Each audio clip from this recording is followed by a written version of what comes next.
La brecha de precios entre Salto y Concordia, por ejemplo, entre Uruguay y Argentina, podríamos decir en la frontera del litoral norte, continúa en descenso y es la más baja desde abril de 2019, aunque hay algunos rubros que se mantienen cambiada y la diferencia es notoria con respecto a los precios más bajos allá. Vamos a un resumen del informe que presentó hoy Federico Comesaña.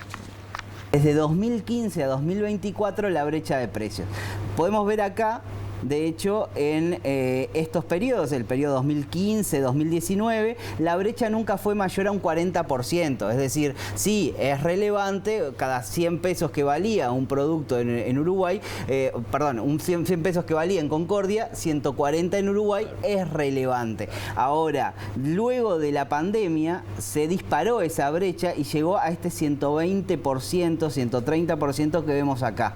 Y esa brecha ha tendido a aumentar en los últimos tiempos y sobre la segunda mitad del año pasado se llegó a una brecha de 180%. Esto es que un producto en Concordia valía casi que la tercera parte que un producto en Salto. Eso en las últimas dos mediciones tendió a bajar. Pasamos de una brecha del 180% en septiembre a 157 en noviembre a 97 ahora en enero. Con lo cual, la lectura de la canasta de consumo general de una familia es que sí, se ha encarecido o por lo menos se ha reducido esa brecha de precios que hay entre Uruguay y Argentina en los últimos tiempos, pero que todavía queda mucho camino por recorrer. Si lo dividimos en los rubros de esa canasta, bueno, el que todavía está por encima de todos en brecha es comida fuera del hogar. Comer fuera del hogar tiene una distancia de 154% entre Uruguay y Salto, luego decía alcoholes y tabaco, productos del hogar, bienes diversos, alimentos y bebidas con un 93%, que es la más relevante, quizás en eso de tomar como referencia una canasta para ir a hacer el surtido si uno vive cerca de la frontera, transporte, vestimenta y artículos escolares, que es la única que está más barato de este lado del río Uruguay. Vamos a volver al Parlamento, por lo menos allí en las cercanías del Palacio Legislativo. Matías Garro.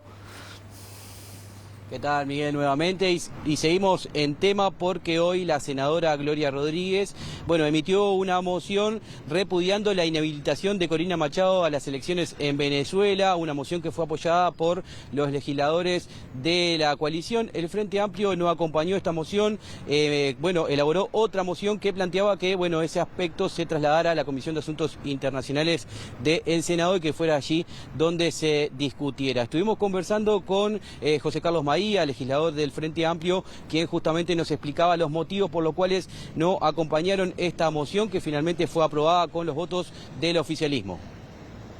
Plantea una redacción que es inadecuada. Nosotros, si hubiese sido en otros términos, en términos de, por ejemplo, buscar el acuerdo con el partido de la oposición, que es el Frente Amplio, sin duda hubiésemos acompañado algo que básicamente estamos de acuerdo. Nosotros condenamos que haya cualquier tipo de proscripción, cualquier tipo de limitante a la democracia, en Venezuela y en otros países, porque hay otros países de la región donde hay limitaciones constitucionales muy fuertes y se han aplicado recientemente elecciones, como es el caso de El Salvador, donde nadie se le mueve un pelo.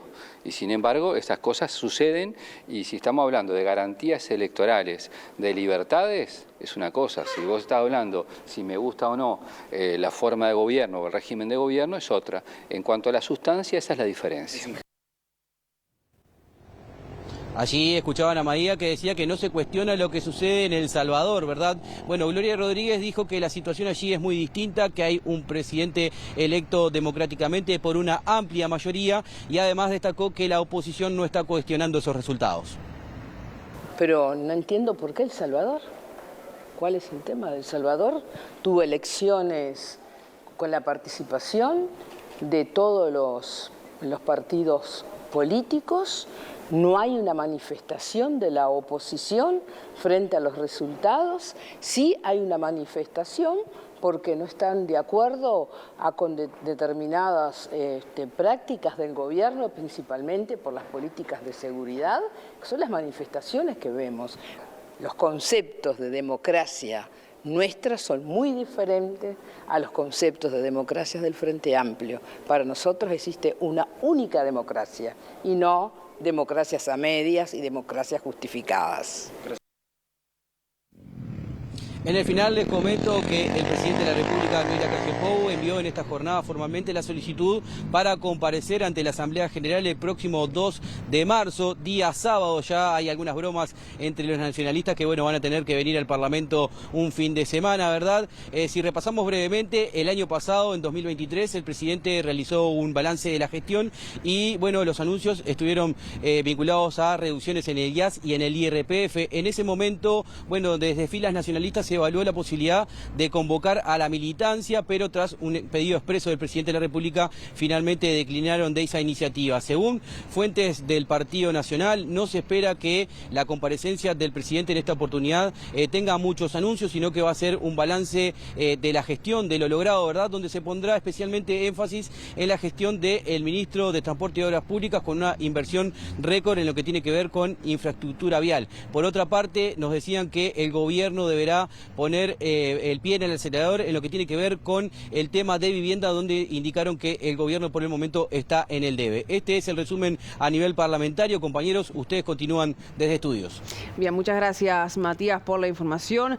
Seguimos con otras informaciones. El Estado uruguayo podría tener que pagar un resarcimiento de $600 millones en el caso de que prospere un reclamo de la empresa chilena Neltume Ports, accionista de Montecón, por la concesión a la terminal Cuenca del Plata de la operativa en el puerto de Montevideo. El ministro de Transporte y Obras Públicas, José Luis Falero, dijo que el gobierno tomó la decisión teniendo en cuenta la posibilidad de un juicio, pero en ese sentido dijo que se hicieron las cosas ajustadas a derecho. Digo, es parte de las posibilidades que están de que todos puedan presentar algún juicio si no están de acuerdo. Nosotros tenemos la tranquilidad como gobierno de haber hecho las formas y haber tenido presente todos los impactos o las afectaciones o los posibles reclamos que pudieran suceder, y todo nos hace pensar de que estamos en el camino adecuado. Obviamente que las empresas que entienden que se han visto afectadas opinan diferente y están en todo su derecho. El gobierno tiene la tranquilidad que si la empresa competidora hace un juicio no lo ganaría porque reclama mucho dinero. Bueno, por eso digo, la decisión cuando se tomó en cuenta también la posibilidad esta y se entendía de que era el camino más adecuado. Hay que recordar que había también un indicio de un juicio de esta parte por incumplimiento. Y en esa toma de decisión se consideraron las dos situaciones. La oposición dice que se debería renegociar. ¿Eso es una posibilidad para el oficialismo?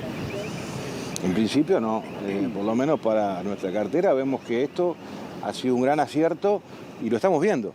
Es lo importante de todo esto. Yo creo que acá se van cayendo muchos relatos de cosas que se generaron, que en los hechos hoy se está demostrando que era todo lo contrario. Hay un puerto en verdadero desarrollo.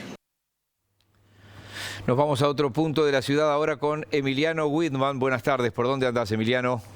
Algunas de las cosas que se están pensando. Buenas tardes, Miguel. Bueno, sí, estamos en el Hotel Hyatt porque el precandidato del Partido Colorado, estamos hablando del expresidente de Antel, Gabriel Gurméndez, está presentando su equipo económico que, bueno, integraría su gabinete en caso de él llegar a la presidencia de la República bajo el nombre Impacto. Va a estar integrado, por ejemplo, por el expresidente del Banco Central en el gobierno de Jorge Valle, Julio de Urún, también por el exdirector de la Oficina de Planeamiento y Presupuesto, Isaac Alfi, quien en estos momentos terminó de hacer su oratoria. Según anunció el propio Gurméndez, bueno, se compromete que al 50% del ahorro que se derive de la realización del sector público, es decir, de reducir el gasto público, bueno, ese 50% de ahorro se pueda traducir a una reducción del IRPF y del IAS. También propone, por ejemplo, terminar con el monopolio de los combustibles que lleva adelante ANCAP y que se pueda, bueno, trabajar libremente, una libre competencia, decía Gurméndez. También recién, por ejemplo, hablaba Isaac Alfi de mejorar la ley de riegos, de avanzar, pero también avanzar con una mayor electrificación a nivel país. Pero vamos a escuchar lo que está diciendo parte del equipo económico hasta ahora.